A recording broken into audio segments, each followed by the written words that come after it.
What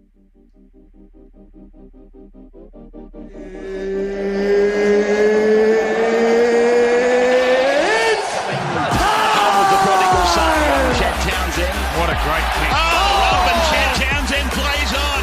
Plays to the whistle. Kicks away for Valentine Holmes. Penalty again. Wow. Chad Townsend, brilliant.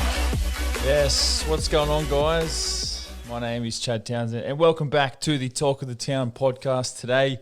We're halfway through the NRL season, where we usually be around sort of the back end, not far off from finals, but today, as I sit, we've played 10 games. It's halfway through the season in what has been a very different season for a lot of us, NRL players and NRL fans.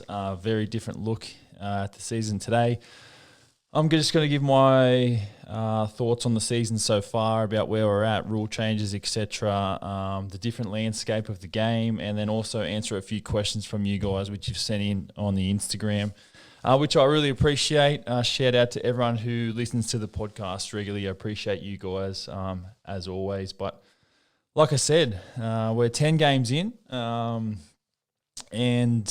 who would have thought the season would, I guess, pan out the way it has? It is very different season. Like I said, rule changes, 6 again, which I'm pretty keen to hear what you guys think. Do you like it? Do you not like it? Because from my point of view, I like it. I think it's definitely sped up the game. The game, to me, seems a little bit more faster. And also, there seems to be more points being scored. I feel like some of the score lines so far have really blown out. Like, if you've got the momentum, it's so hard to... If you're the opposite team, it's so hard to get the momentum back. Obviously, feeling that throughout the game, I feel it, especially when you get 6. When a team gets 6 again against you, you can make up to 12 tackles, and if some of your big boys in the middle are making 10 tackles upwards a set, like, it's extremely difficult. It takes a lot of gas out of the boys, our whole team, especially when you're defending your line. That's one thing I've really found. And quite often I also get asked about some of the protocols that we're under. Obviously, we're under pretty strict protocols at the moment.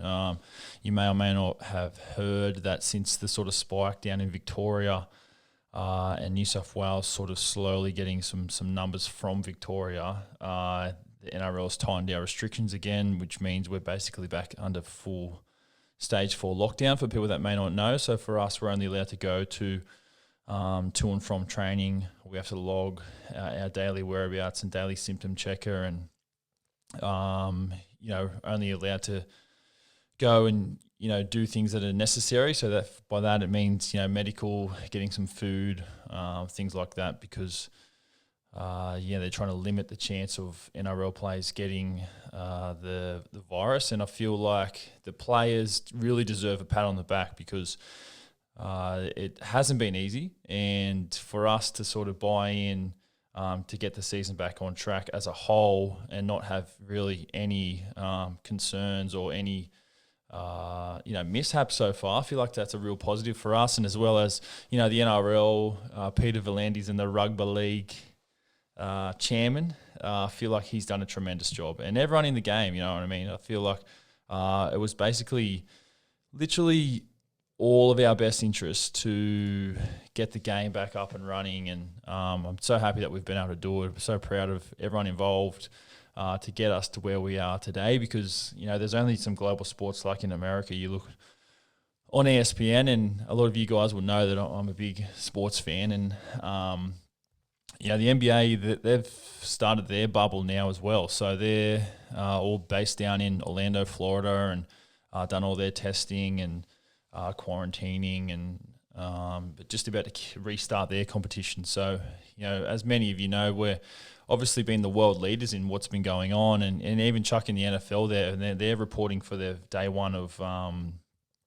preseason training camp. So they're under some strict guidelines, and I have seen some media reports out there that have said that the NFL have been copying what the NRL have done, and they've sounded out some executives and finding out what's been working. And I guess the biggest thing is probably just the bubble and the fact that it does limit infection. And even though it's strict, it works. And I think that's probably the main thing. A lot of the sporting organisations around the world have been buying into. And I just recently spoke to my good mate, Sam Tompkins, who's playing over in the Super League at the moment in Catalans. Now, Catalans are based in the south of France, and Super League, they have their date back as well to get started. So they basically under some strict guidelines at the moment in terms of testing.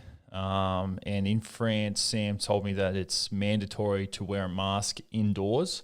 So they've got some guidelines as well, but again, they're, months behind us. We've played 8 games, 2 months worth of football since, we've restarted our competition. And other, like I said, other leagues around the world, some of the best, most prominent leagues in the world, I might add, are just sort of just getting back now. So we're kind of 2 months ahead of that. And like I said, it's props to everyone who's been involved.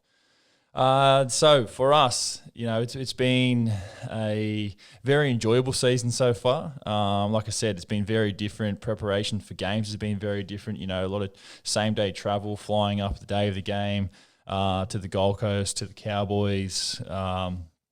Very different preparation, and a few people hit me up about questions about how the preparations change. And I think the thing that you have to do as a professional athlete is you have to adapt. And if you're an athlete, or if you're a tradesman, if you're someone in a different industry in this current situation, I feel like that you've got to adapt to the situation. And if you don't adapt, potentially it could cause you or your business a little bit of harm. So it's no different for us. We have to adapt to the current situation as well. And while it's not probably the same as what we've always felt, it does feel different. But adapting and making the most of the situation is definitely the best way going forward. And on that, I just want to give a quick shout out to anyone who may be listening or watching on YouTube that, shout out to you if you've been affected by, the COVID-19 pandemic, because I really feel like it has affected every single one of us in a different way. And I really hope that you and your family are hanging in there.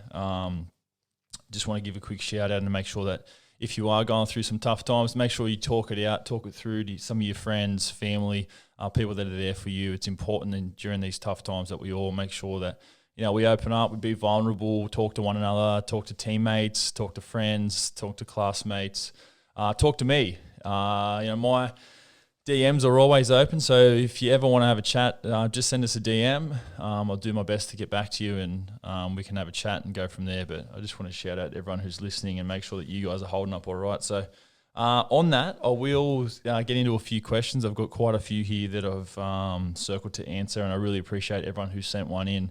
It's a lot of fun. I love engaging with you guys. This is obviously an area which I really enjoy, and in my spare time at home, when I'm not at training and when I'm not parenting, I do enjoy this type of stuff and recording podcasts and making vlogs and interacting with you guys. It's something, like I said, I feel like I've got a little bit of a passion for, whereas other teammates of mine, they enjoy, for example, they enjoy gaming. A lot of the boys play COD together online, and I was never much of a gamer, to be honest. I never had a PlayStation growing up. I was always outside with my mates. We were riding bikes or skateboards or building cubby houses. And so now for me, it's, doing this sort of stuff, which I really enjoy. So without waiting too much longer, let's get into some of the questions. So first one is from Will Schofield. Favourite moment at the Sharks besides the grand final? Yeah, look, Will, for me, I think I'd have to say my debut. I debuted in 2011 and we played the Broncos on a Friday night against Darren Lockyer. I remember shaking Darren Lockyer's hand after the game and I was just shaking. I couldn't believe it. I couldn't even speak to him after the game. I couldn't sleep 2 days before the game. So it probably would be, my NRL debut, or even that 2018 season when we beat the Panthers in at Allianz Stadium to make the grand final qualifier. When I kicked that field goal against the Panthers, that was probably one of my favourite moments for sure. I appreciate your question. Next question is from Amy Hannah. What made you like footy in the first place? Look, I remember my first ever training session. I remember I was at school and a friend of mine said to me, hey, do you want to come down and play some footy? And my mum was like, yeah, okay. And then she asked me and I said, yeah, let's give it a go. So I remember going down there and got some new joggers. I remember going up to training and my coach said he really liked my joggers. And then my love for the game just flew off then. Just playing footy with my best mates was the best thing ever. So that's kind of how I sort of fell in love with the game. Next question is from Rain Mincho. Who do you like versing the most? Geez, that's a good question. Who would I like? Anyone. I feel like any team that we've got like a big rivalry against. Like I like versing the Storm because there's a big rivalry. I like versing the Cowboys. We've played these teams in some big games over the last few years, and I think when you put two quality teams together and a passionate fan base, that's when you come out with a great game. So for me, they're probably two that come off to the top of my head. Next question is from Cronulla_Sharks fan page. Who's the GOAT of the club? That's an easy one without doubt. It's Paul Gallen. Easy one. Next one is from Lodogram. What's the first golf course you're playing when you're allowed out of isolation? Yeah, look, I miss my golf big time, Lodogram. I haven't played for ages. I've actually told Wade Graham the other day I got a new glove from Rod at Drummond Golf Penrith, and I was out the front of my house and I put the glove on and I was just swinging all my clubs on the front lawn. So I do miss it, but I'll probably just play a course around the Shire, maybe Barton Ridge.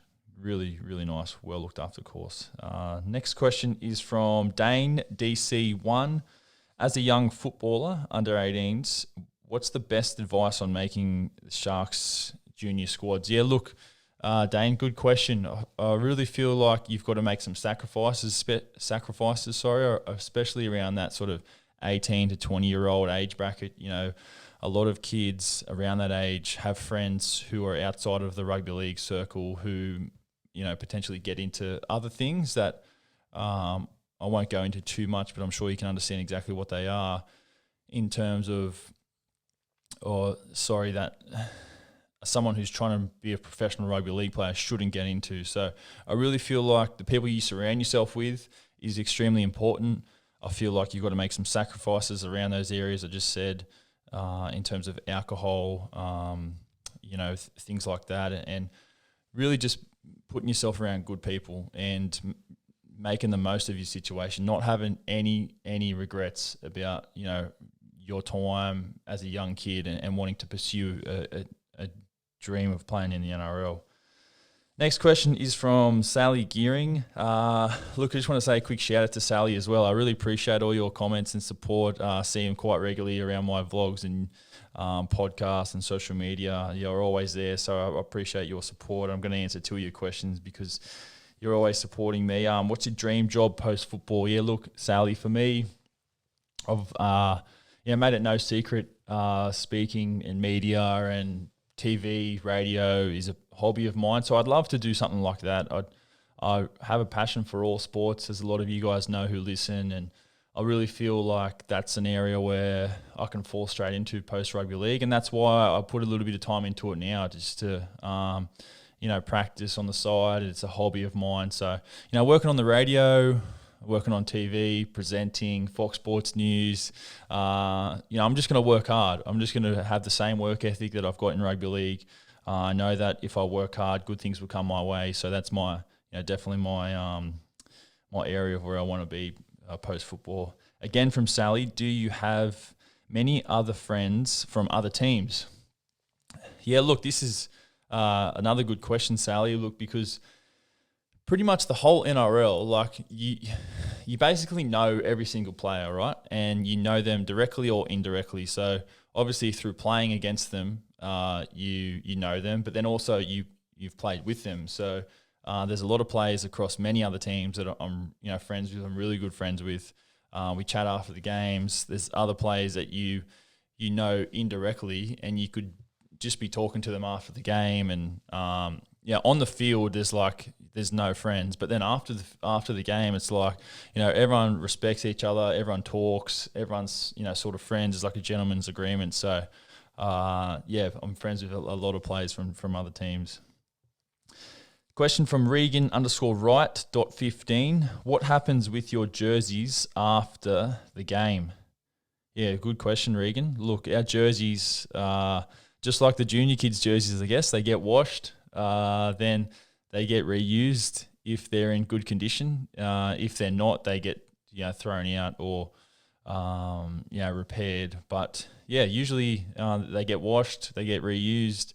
The club makes a decision about what type of jersey we wear, whether home and away, etc., or alternate jerseys. So just the same as the junior kids, Regan, they get washed. Yeah. Next question is from Maui_Crame. Who holds the record on the ski-erg? I'm not 100% sure, but I know Daniel Vasquez and Nene McDonald were doing a little bit of a challenge against each other, and Nene is so fit, so strong. So I'd probably say maybe Nene. Nene does. Next question is from Sam Walsh. Favourite kicking drills? Yeah, look, Sam, there's quite a few actually. I love practicing my kicking. Something I've done my whole life. Just kick the ball. Sometimes I find myself in the backyard just kicking the ball to myself. I really feel like if you're a young kid who likes to kick, you can practice by just kicking the ball up to yourself. Walk around, drop the ball to your foot, kick it up to yourself. That's how I practice. I still practice doing that now around the sheds at home. But then at training, there's obviously a lot of other drills, a lot of accuracy, stand on the sideline, aim for the post to kick straight, stand in a 10-metre box and try and kick it straight. Practice your weight, trying to put it in the in goal, stand 5 metres out, practice aiming at the post, grubbers, a lot of drills. So I could probably go into a little bit more detail in that, but I think it's just consistency and practice is probably the biggest one. All right, next question is from Tom Edwards. Which player in the NRL would you most like to have on the podcast with you? Yeah, look, Tom, at the moment, my podcast has been predominantly, obviously, Sharks plays. Obviously, we're in a pretty tight bubble at the moment with protocols. But for me, look, there's a number of players that I'd love to get on at the right time. Someone like Josh Mansour, who I'm friends with, I'd love to get him on. I'd love to get a lot of players on, to be honest, and I do plan on one day reaching out to a lot of the players and having them on. And I feel like it'd be a lot of fun. And once I move into this area, I feel like it's hard to explain, but it's definitely an area where I really want to pursue and have a lot of NRL players on my podcast. It's going to be a lot of fun.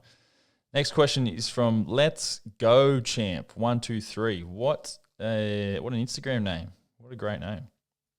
How special is it to be part of the Mighty Sharks' only comp-winning team? Yeah, look, let's go. Great.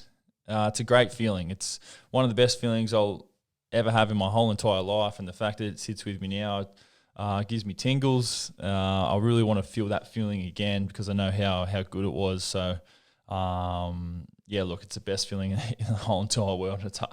It's hard to explain. Next question is from JCF192. Who do you think is the most underrated player on the Sharks?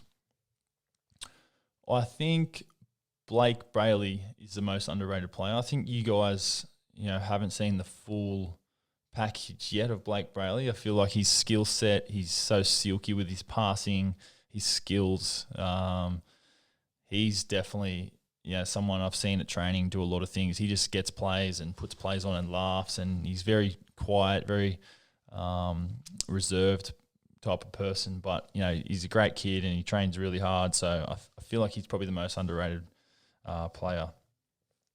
Next question is from Dave Oliver 89. During lockdown, what did you miss the most, the game itself or the camaraderie with the boys? Yeah, Dave, look, I miss both of those things, to be honest.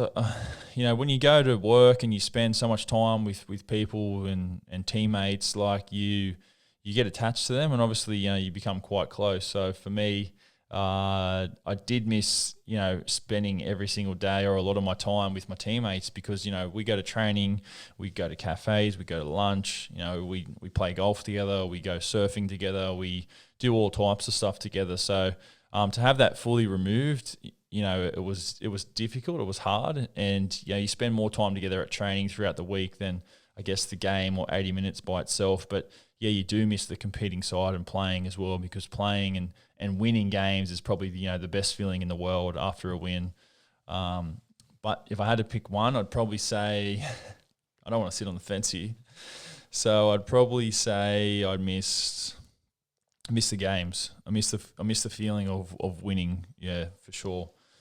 Next question is from Shears61. Ever thought of playing a summer sport in the off season, or do NRL contracts not allow it? Excuse me, Shears, look, it's in summer. Like, we're training. We don't really have time to spend on a summer sport, and I guess over here, like, the summer sports are, cricket, or A-League, because A-League's played in the summer. But we get 2 months off training as soon as we finish our last game, and then we're pretty much back into it. So in a normal season, like, we're back in training like in November time. So we don't have time really. We're training, and in preseason we're training 6 days a week. So the training's a lot harder. We're getting fit and getting flogged every single day to prepare for the season. So, but I love my cricket. Love my backyard cricket as well. 100 not out. I've hit 100 not out in the backyard. So. Next question is from Harmony.Durand. How does travelling affect your preparation on game day before a game in general? Yeah, look, I answered this at the start of the podcast because it is different. And like I said, it's about adjusting, and it's about making the most of your current situation. So like I said, the same day travel has brought up, some very different environments for us as players. But you've got to adapt. You've got to make the most of it. You can't do some of the things you might normally do on away trips because of, the current situation. So it has been different. But like I said, it's important that you adapt and make the most of the situation. I've got another question here from Harmony. Most nervous player pre-game. Yeah, look, there's a few. Actually, I think I've seen Josh Dugan spew up a few times.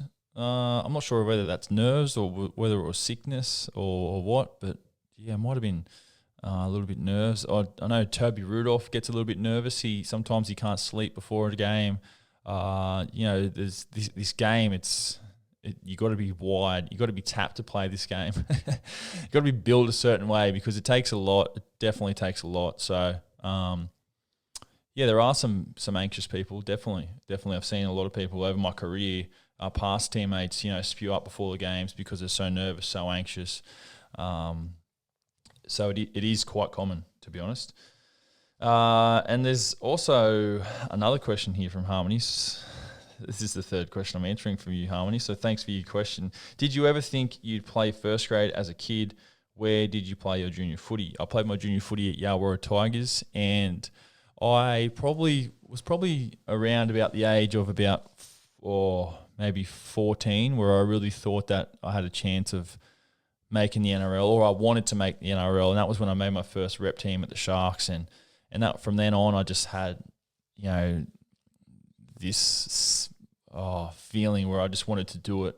I wanted to give it as much as I could, so I could give myself the best chance of making it. And then, like I said before, you grow up, you got to go through a hell of a lot to get there. And then, it's the best ever when you do. Next question is from TO04_torn. Hopefully I read that name right. Are you a Liverpool fan? Yes, I am. If you're watching on YouTube, you can see I've got the Liverpool scarf hanging up. You'll never walk alone, baby. Let's go. Big fan. So... shout out to the boys and shout out to all the Liverpool fans out there. Next question, Madison Petrovsky. What advice do you have for people that are interested in playing footy? Madison, I think that the best advice I can give is to have fun with your friends. That's it. That's the simple message, because that's what I did. That's what I did when I was a young kid, all the way up I guess even to now, like having fun. Like footy is supposed to be fun, so just have fun with your friends, and make the most of it, because having fun is what life's all about, I feel. Next question is from Chili Willy. How can you have a future in sports media but ignore all the media shows related to you and the Sharks? Yeah, look, Chili Willy, I said that I'd answer this question because I really was intrigued about this question. And, a lot of you may know that I don't necessarily often, I don't read newspapers. I don't watch, sports shows on Rugby League, because I feel like, a lot of the people who say that you have a good game will say that you have had a bad game the next week. And the only opinions that I worry about are myself, my teammates, my coaches. But it's more about what you watch, what you believe, and what media you listen to. Because for me, being a rugby league player, I don't listen to outside noise. So I listen to, like I said, the only opinions that matter to me. And it's important that you do this, because you want to be in a good headspace, and making the most of your preparation and getting ready physically for games. So I don't necessarily watch too much media. I like to focus on myself and my own life, and like I said, I don't really want to read into negativity. I don't like when other players get bagged. I don't like watching commentators bag other players, because I know what it's like. I really feel for players at sometimes when you're in poor form, because everyone goes through it. Like, everyone goes through this type of stuff throughout their career. There's no career that you will see where someone does not go through poor form. So I don't like it, and that's why I don't watch it. So that's, hopefully I answered your question there, Chili Willy. If I didn't, please send me a DM and I'll have another discussion with you. Next question is from Angus Turkey Roast. Great Insta name. What other player in the NRL do you think could give a crack in the NFL? Yeah, look, there's a few. I think Tavita Pangai Jr., I really feel like he could dominate. Jason Tamalalo, even someone like Junior Paulo. Man, all devastating ball runners. But I'd like to see someone on the defense side as well. Yeah. I really feel like, someone who's a big hitter in the NRL, I'd love to see them playing linebacker. That'd be unreal. Next question is from Wado93. What should we expect to see when Teague Wilton debuts this weekend? Bruh. Thanks for your question, Wado. Yeah, look, Teague is a young back rower, runs a great line, and he was the under-20s captain last year, so it comes with a great reputation, great work ethic, seen him around the group for the last few years. Great kid, will deserve his spot. He won't let anyone down. I'm really excited for this young fella. He's very popular amongst the group, so just a young kid, very raw, but he's going to rip and tear. I can't wait to see him go.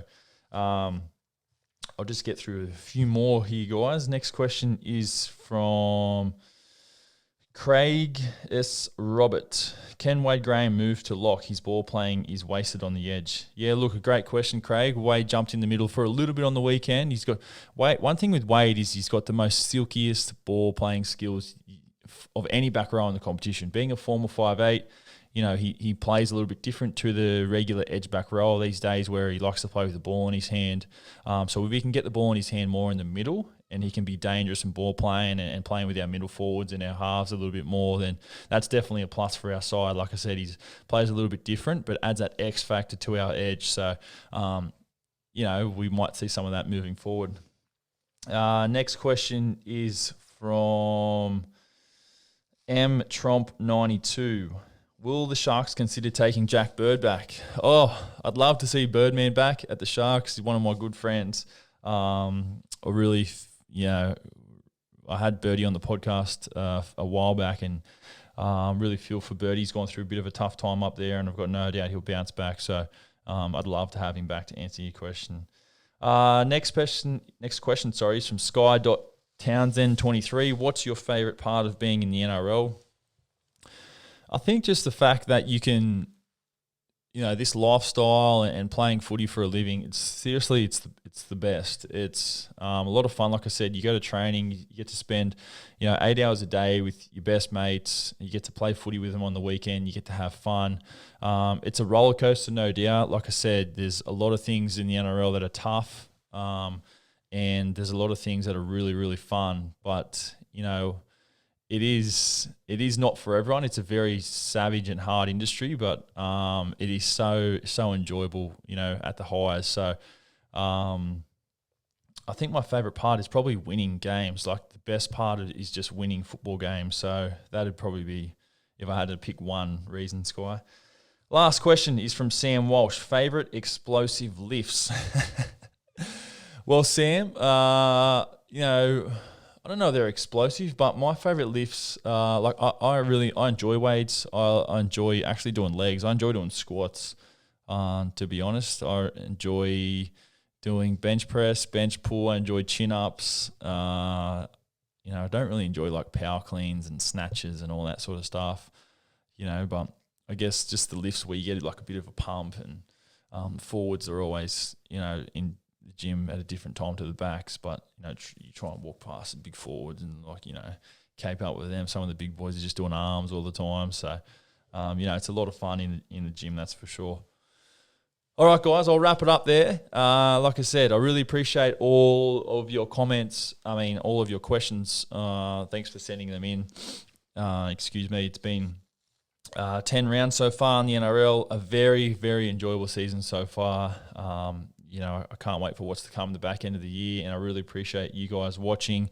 If you like the podcast, please make sure that you do subscribe, and if you are listening, chuck it up on your story, and I'll repost it, because I really appreciate you listening. And like I said, if you or anyone you know is going through a tough time, make sure you reach out, talk to someone, talk to your friends, talk to your family.